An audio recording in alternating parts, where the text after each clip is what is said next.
puso ko'y dinudulog sa'yo. Amen, Lord.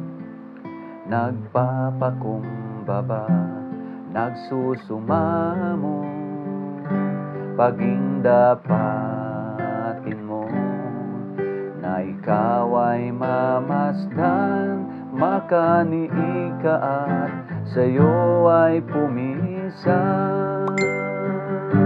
Loobin mo ngang buhay ko'y maging banal mong tahanan, luklukan ng iyong wagas na pagsinta.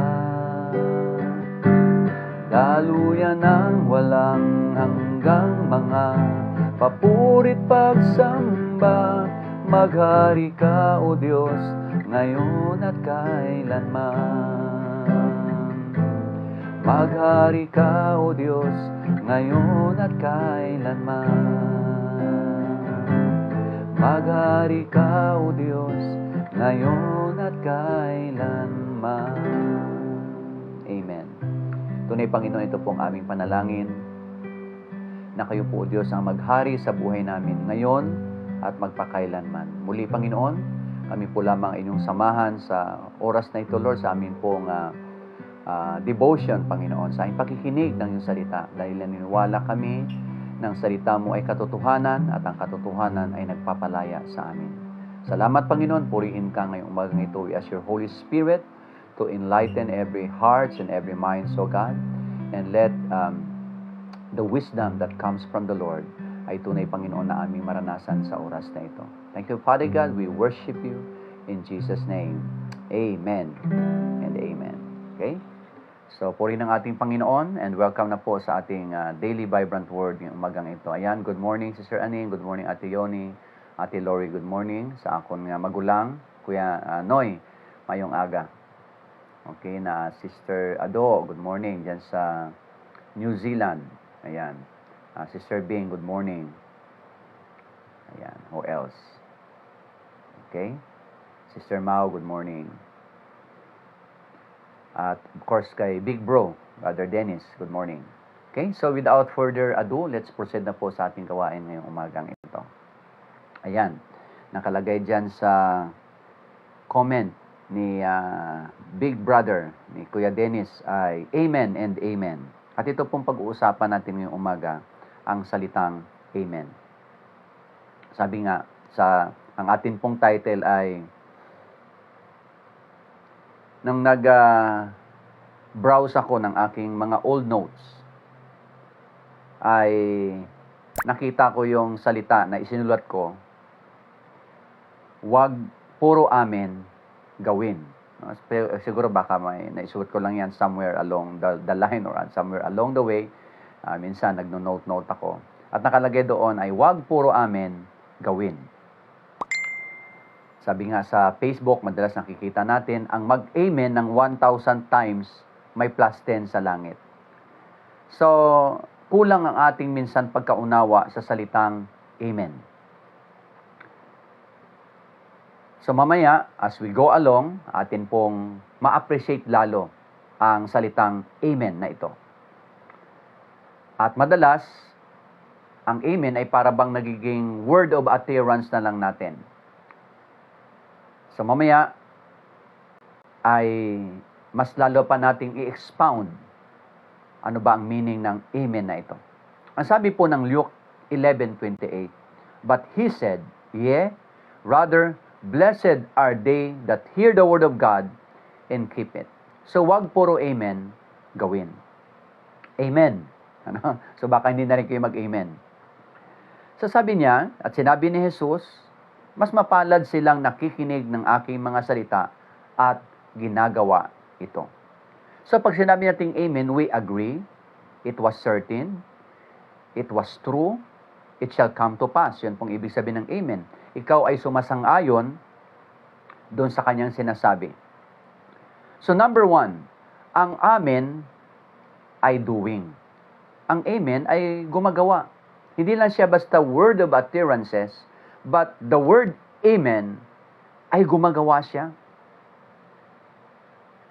Si Jesus, nung nabalitaan niya na si Lazarus ay may sakit, pumunta siya.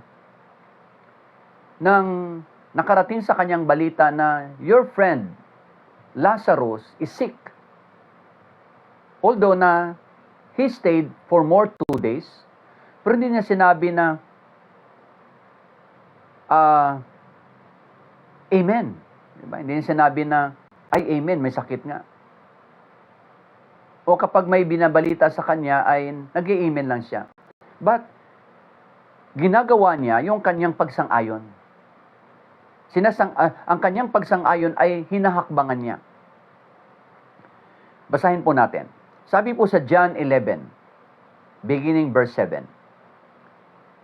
Then after this, at pagkaraan, sabi niya, sinabi sa kanya ng kanyang mga alagad, o sinabi niya sa kanyang mga alagad, let us go to Judea again. Dahil nga, nabalitaan niya na may sakit si Lazarus na kanyang kaibigan, inaya niya, iminungkahin niya na bumalik sila sa Judea. Dahil taga roon ang magkakapatid na Lazarus, Martha, and Mary. Itong sagot ng mga disciples, Teacher, the Jewish leader were just now trying to stone you to death. Kasi galing na sila doon, at dahil si Jesus ay nangangaral laban sa mga Jewish leaders at mga Pharisees, gusto siyang patayin. Pagbabatuhin siya. So may threat ang buhay ni Jesus doon sa lugar na yon. Are you going there again? Pupunta ka pa rin ba doon? Kamakailan lang ay ibig ka nilang patayin? Jesus replied, are there not 12 hours in a day? If anyone walks around in the daytime, he does not stumble because he sees the light of this world. But if anyone walks around at night, he stumbles because the light is not in him. So mayroong sense of urgency. After he said this, he added, at pagkatapos niyang sinabi, kanya pang idinagdag, our friend Lazarus has fallen asleep, natutulog ika niya. But I am going there to awaken him. Ako'y pupunta roon para siya gisingin. Then the disciples replied, Lord, if he has fallen asleep, he will recover. So, ang amen ay gumagawa. Hindi lang tayo basta pala sumasagot ng amen, nagko-comment ng amen. But the word amen, he is going in doing. Humahayo siya. So tama po ang sabi ni Jesus, yes, blessed are those who hear the word and do it. So hear and obey. Pagkatapos nating marinig, nag-agree tayo sa word of God. Pero dapat, ang ating naririnig, yung ating pag-agree kay Lord, dapat nating lalakaran. So dito, malinaw mga kapatid na si Jesus, hindi lang siya basta nag-amen o nag-agree o naniniwala na si Lazarus may sakit, but he has something to do out of it. So there is that sense of urgency. Sabi niya, di ba, may 12 oras lang sa maghapon. At kapag lumalakad tayo sa liwanag, hindi tayo matitisod, hindi tayo mabubuwal. Pero pagkagabi na, so parang tinutukoy lamang ni Jesus doon that implies na may sense of urgency. Mga kapatid. So, ang salitang amen ay sumusunod, gumagawa para sa Panginoon. Yun po yung una nating nakita sa salitang amen. So starting today, mas by heart, dapat alam natin ang salitang amen. Na kapag sinabi nating amen, pag sinabi ni pastor o ni sister, ni brother, hahayo tayo, aba, maraming sisigaw sa church, amen. Pero kapag inaya mo na, ay, may lakad ako hindi naintindihan ang salitang amen. So, ang amen ay doing. Gumagawa siya. So, kapag may mga panawagan sa church, and when we reply, amen, ay dapat nilalakipan natin ang pagsunod at paggawa sa kalooban ng Panginoon. Amen. Mukhang wala na nag-amen. Praise the Lord. Now, number 2, ang amen ay willing. Kanina, going or doing. Ngayon naman, ang amen ay willing. Handa siya. John 11:16, itong sagot ni Tomas, di ba, hesitant sila? Sabi ni Lord, are you going back there? Kamakailan lang the Jews want to stone you to death, and yet you are going back there? So medyo hesitant na bumalik ang mga disciples because there was a threat sa buhay po nila at maging particular kay Jesus Christ. So medyo natatakot sila, sabi nila kung natutulog lang naman siya, gigising din siya uli. Pero hindi nila intindihan, ang ibig sabihin doon, physical death. Pero kay Jesus, para kay Jesus, natutulog lang kasi alam niya, babangon kaya niyang buhayin si Lazarus. Now, ang amin ay willing. Tingnan niyo po yung sagot ni Tomas. So Tomas, called Didymus, said to his fellow disciples, sinabi niya sa kanyang kapwa mga alagad, let us go too, so that we may die with him. Halika kayo, sumama na rin tayo upang mamatay tayong kasama niya. Grabe, This is how bold itong si Tomas. Handa siyang mamatay. Saliyak, sumama na tayo. At handa na rin tayong mamatay para sa kanya. Well, hindi natin alam ang gravity, yung lalim ng commitment ni Thomas. Well, maaring totoo siya o hindi natin alam. Pero ito malinaw sabi ng Bible. Let us go to. Halika kayo, sumama na tayo upang mamatay na tayong kasama niya. Of course, may mga account sa Bible na nang dumating na nga nang hinuli si Jesus, nagtakbuhan din naman sila. So, gayon pa man, dito sa sinabi ni Tomas, tayo rin ba ay willing to die for Jesus? Medyo mabigat, Pero ang amin ay willing. Handa siya. Whatever it takes, mga kapatid, alang-alang sa Lord. Minsan, yung ating profession, ang ating work, ang ating mga priorities, ay iniiwanan natin to prioritize sa gawain ni Lord. Are we willing? Hindi man siguro doon hahantong sa talagang kamatayan physical. Pero may mga maliliit minsan na bagay na willing ba tayo i-give up for the sake na sumunod sa Lord? Are we willing? Diba? Minsan nga doon lang sa maliit na bagay, hindi pa nga natin minsan magagawa. Are we willing? So yung willingness, so yung amen, ay willing siya. Si William Tyndale, na banggit po ni Pastor Jeff yan at na-mention ko rin yan, na itong si William Tyndale was burned in a stake. Kasi nga siya ay tinranslate niya yung Bible from ibang version to English version. Kaya nagkaroon tayo ng English version na Bible because kay William Tyndale. At he was accused being a heretic. Pero salamat sa kanyang buhay dahil kung wala po sa kanya, hindi siya ginamit ni Lord, ay wala tayong English Bible. Pero naniwala ako talagang mangyayari ang mga bagay na yon dahil ang salita ng Lord talagang lalaganap. Now, pero tingnan po ninyo itong mga taong ito na nagbuhis ng buhay. Nag-alay ng buhay para lamang mangyari ang kalooban ni Lord. Si William Tyndale was burned in a stake.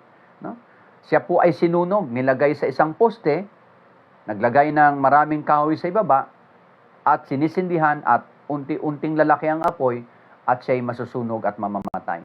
He was burned in a stake for doing the righteous thing para sa Lord.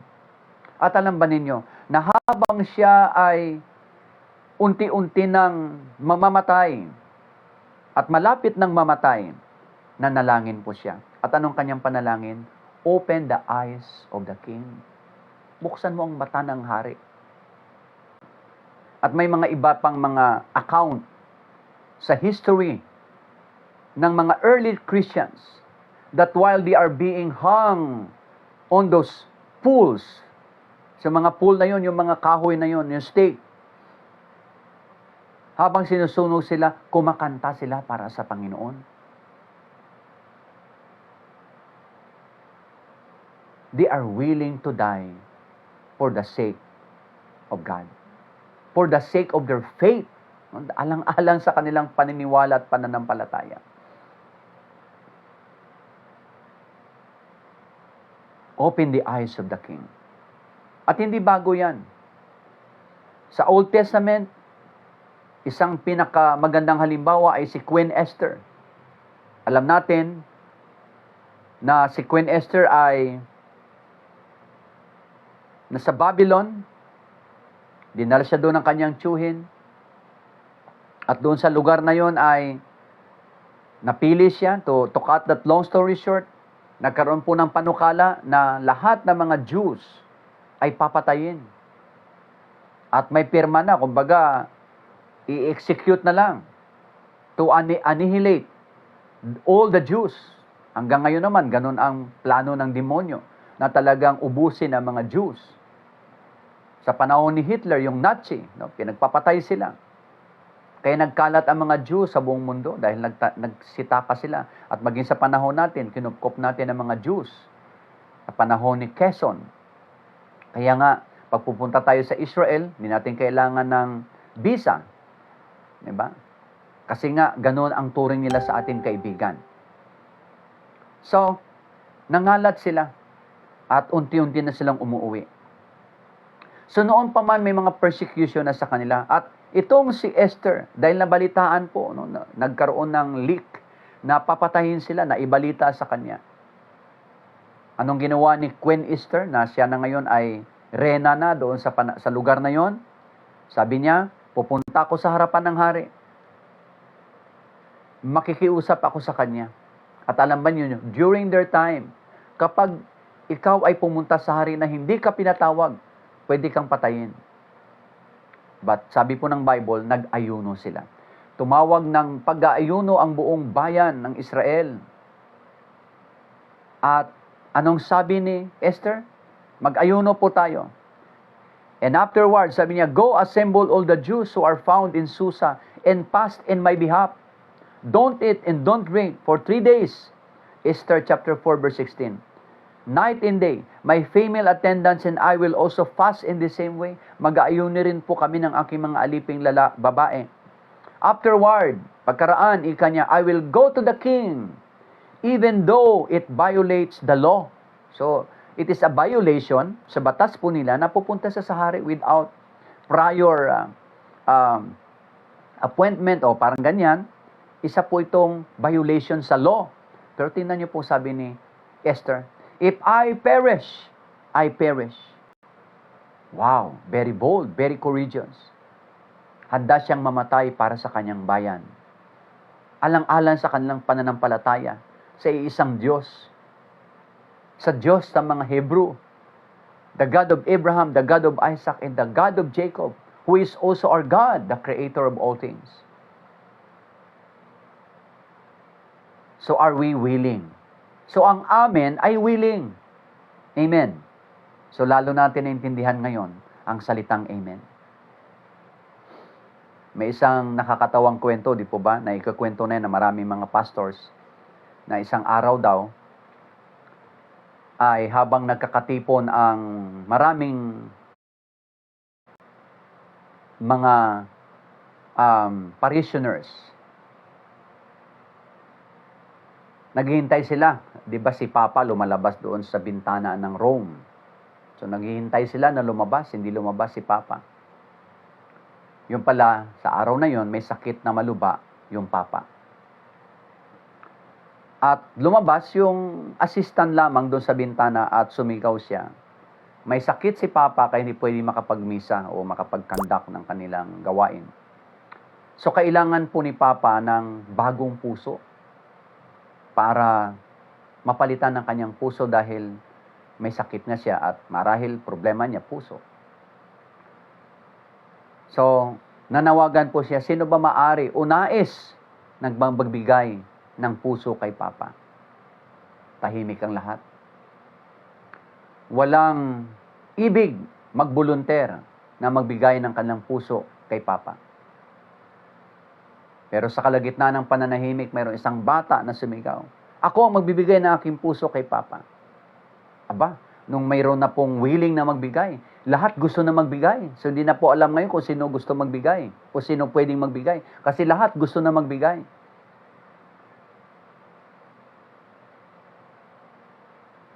So hindi alam ng hindi alam ng assistant ni Papa kung sino pwedeng magbigay. So sabi niya, ganito na lang gagawin ko.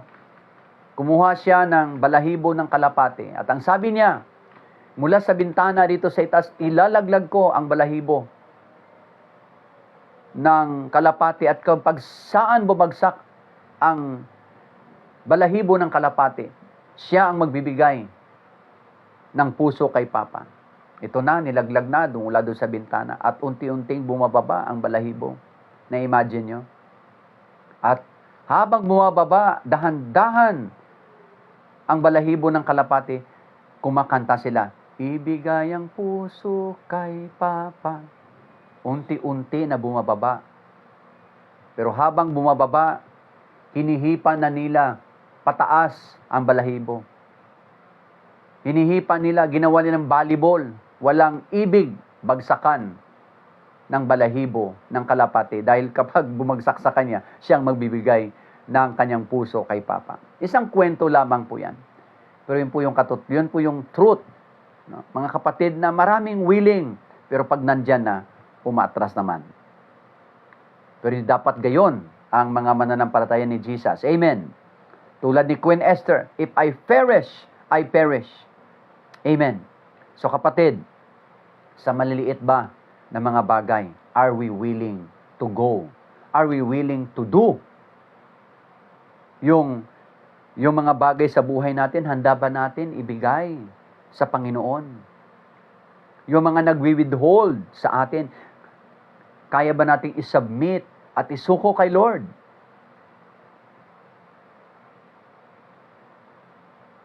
Pangatlo, ang amen ay going or doing. Gumagawa siya. Pangalawa, ang amen ay willing. At number 3, ang amen ay loving. Ang amen ay mapagmahal. John 11:35-36. Nang nakita ni Jesus na nag-iiyakan ng kanyang mga kapatid ni Lazarus at ang mga Hudyo ay nag-iiyakan, na ano si Lord? No? Sabi ng Bible, the shortest verse, Jesus wept. Nanangis si Jesus. Thus the people, verse 36, thus the people who had come to mourn said, look how much he loved him. Sabi niya, masdan ninyo kung gaano niya kamahal si Lazarus. Jesus empathized with them. Talagang nag-empathize po siya. Hindi lang basta sympathy, but empathy with them. Nanangis siya para po kay Lazarus. Kaya niya namang buhayin si Lazarus. Alam po niya. Pero nakita natin ang pag-ibig. Ang amen ay nagmamahal. Love moves. Diba? Kaya nga, nang nandun na siya sa may harapan ng libingan, sumigaw siya, Lazarus, come out. Yung sigaw na may pag-ibig. Sabi nga, it is not the shout that makes Lazarus come out or raise from the dead. It is the love. It is the shout of love. It is the call of love. Pagtawag ng pag-ibig. Kaya nga mga kapatid, kumusta yung ating pagsigaw? Pagsigaw sa ating anak, sa asawa. Ang sigaw ba natin ay may pag-ibig? Sumisigaw ba tayo at the top of our voice because of love or because of hate or bitterness? Diba? Minsan sumisigaw tayo dahil nagagalit tayo. Hindi pala nagpapagaling, hindi pala nagpapalaya ang sigaw na galit, kundi ang sigaw na may pagmamahal. Lazarus, come out. Natangis siya eh. Sabi po ng mga to, masdan ninyo kung gaano niya kamahal si Lazarus. So kapatid, love calls. Ang pag-ibig, ang amen ay nagmamahal. Eh, naalala ko isang particular na pangyayari. Si Zacchaeus na sa ibabaw din ng sycamore tree. Tinawag din siya ng Panginoon. Lazarus, sumigaw din. Bumaba ka dyan. Come immediately. I will stay at your house. At nang nagstay si Jesus sa bahay ni Zacchaeus, marami nagalit. Pero nakita ninyo, ang amen ay nagmamahal. Sabi po ni Jesus kay Zacchaeus, come immediately, for I will stay at your house. So our amen is loving. Ang atin bang amen ay mapagmahal? Are we agreeing to love others? To love our neighbors? Nag-a-agree ba tayo na mahalin natin ang ating kapwa? Ang ating kapitbahay? Sabi ko nga, hindi tayo pwedeng makapamili ng kapitbahay. Pwede tayo mamili ng bahay. Saan mo gusto tumira? Pero hindi tayo pwedeng mamili ng kapitbahay. Sabi nga, love your neighbors. Amen. So hindi tayo pwedeng makapamili ng kapitbahay natin. Pero pwede tayo mag-pray ng kapitbahay. So, mga kapatid, it is not enough to hear the Word of God. Hindi po sapat na nakikinig lamang tayo ng Word of God. You must embrace it and put it into practice in your daily life. I-practice talaga natin sa araw-araw nating buhay yung ating napapakinggan. Maaring marami na tayong comment na Amen, Amen, Amen. Or we reply Amen. But the question is, our Amen is loving? Our Amen is willing?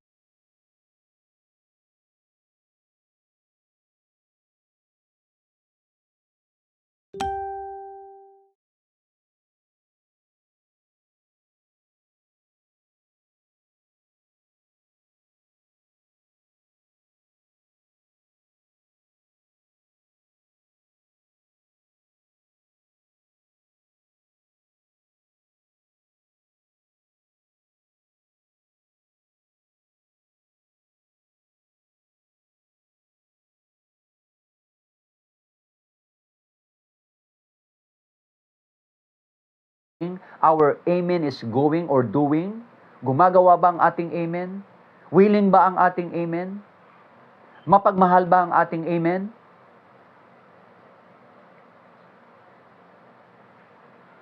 Sabi nga, the gospel shows us that actions speak louder than words. Yung ating mga gawa, mas nakikita siya, nagsasalita siya ng mas malakas kaysa ating mga sinasabi.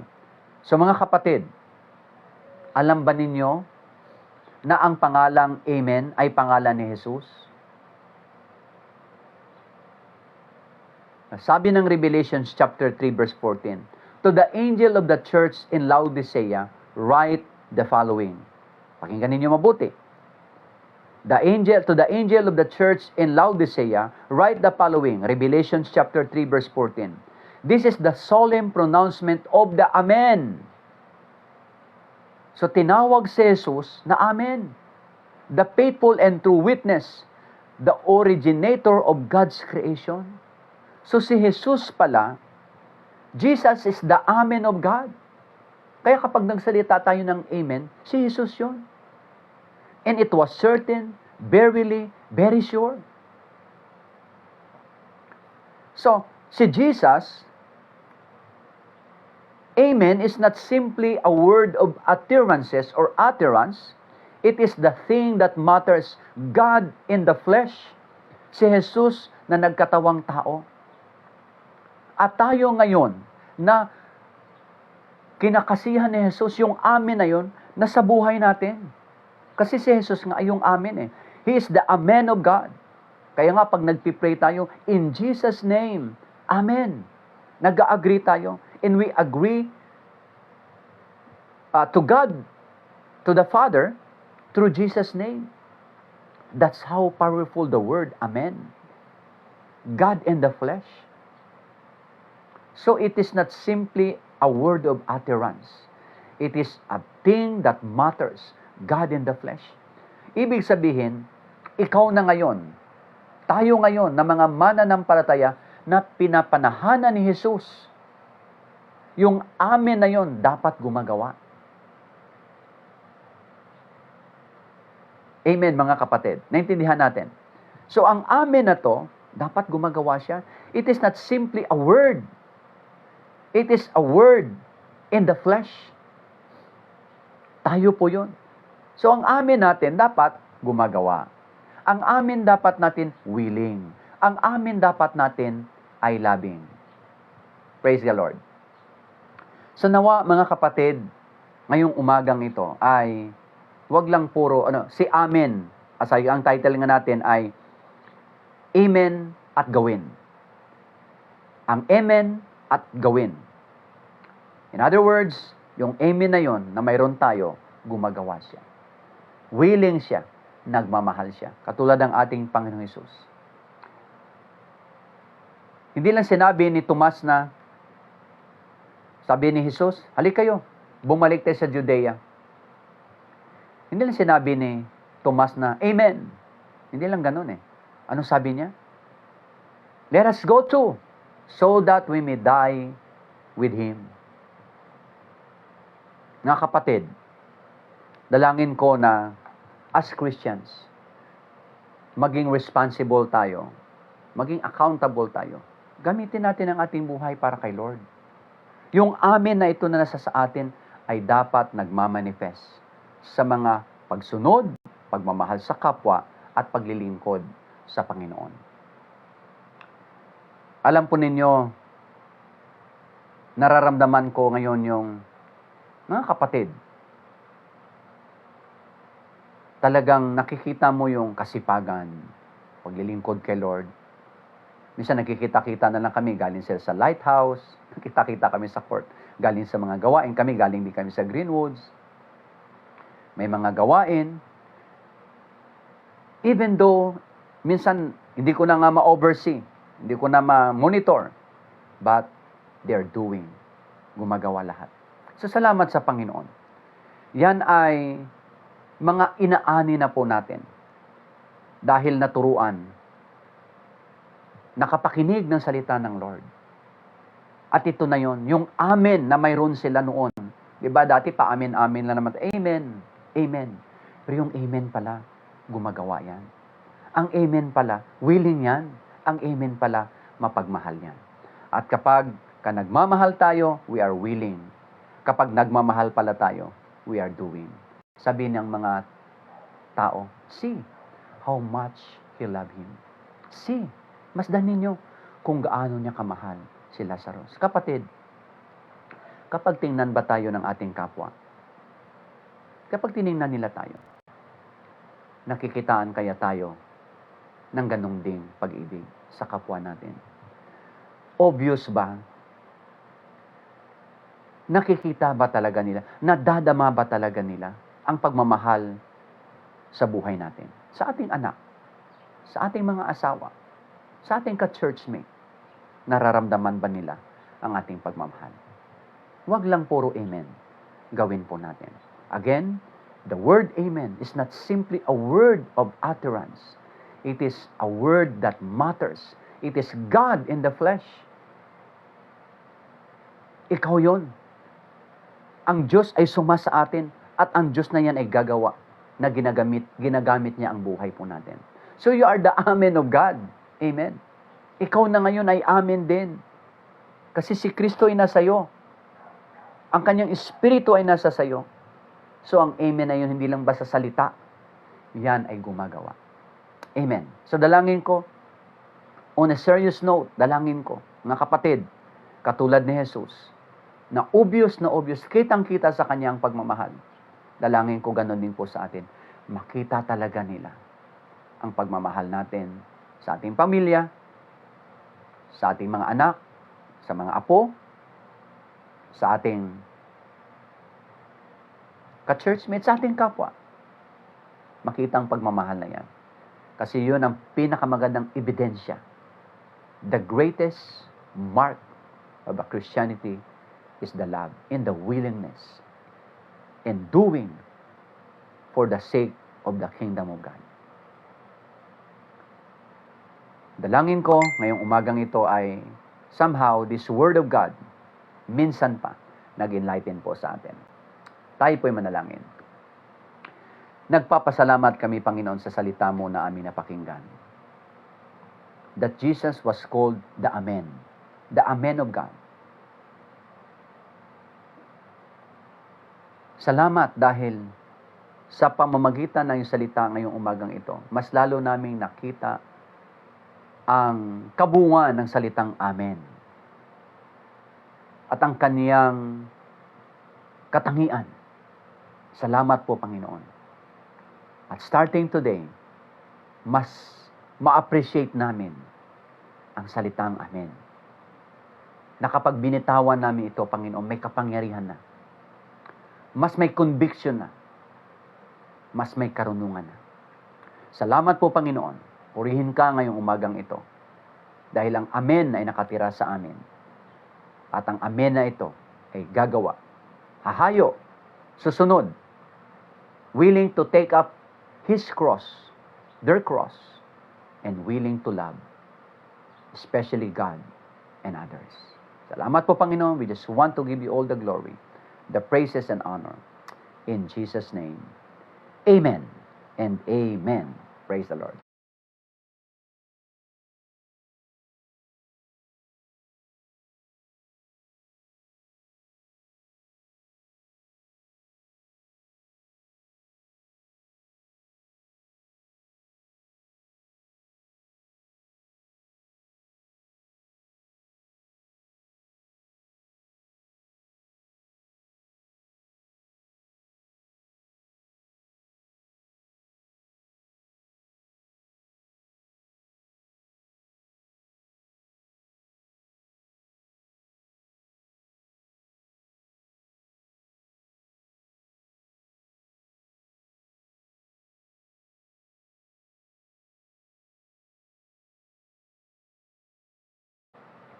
Okay, so purihin ang ating Panginoon.